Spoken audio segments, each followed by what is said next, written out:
Почитувани граѓани, додека во јавноста се актуелни договорот со Грција и сите штетни последици кои тој ги носи, криминалните тендери, афери и злоупотреби, додека земјоделците се соочуваат со нова криза, а во здравството се бројат случаите со смртен исход, Македонија се соочува со уште еден најголем пораз.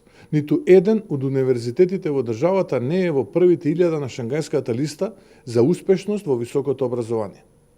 Ветуваа иднина, а образованието ни е руинирано. Каква е таа иднина кога имаме и официјална потврда дека ниту еден од универзитетите во државата не е според својот квалитет во првите 1000 во светот? Ке подсетам дека ветуваа живот, но добиваме порази. Нема градење на иднина без пристојно и квалитетно образование.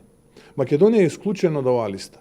И додека образованието во Македонија стагнира, во првите 500 се универзитетите од соседството: Белград, Атина, Љубљана, Софија, Солун и така натаму.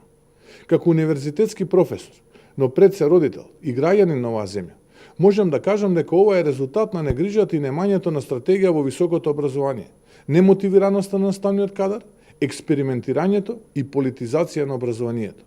За ова нема изговори. Неуспехот на владата го плаќаат младите. Нема во Европска унија со неквалитетно образование, кое не е рангирано ниту во првите 1000 универзитети.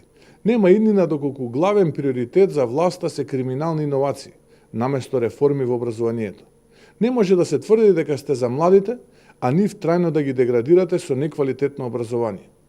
Образованието е поврзано со економијата. Не можете вие да се залагате за развој во економијата и да понудите инвестиции со висока технологија, а при тоа да не можете да понудите кадар кој што е едуциран и може да ги обслужува овие инвестиции. Изминатиот период имав можности да другарувам и да се консултирам со голем број млади луѓе во Република Македонија.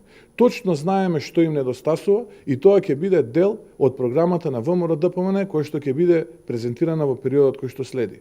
Нудиме голема авангардна понуда за сите млади во Република Македонија. Со оваа влада Македонија нема иднина. Ниту ќе дојде Европската унија, затоа Македонија заслужува повеќе. Заслужува образование со универзитети кои ќе бидат во првите 500 во светот. Македонија е извор на знаење и компетенции. За да тоа се случи, оваа влада мора да падне. И само така Македонија ќе победи.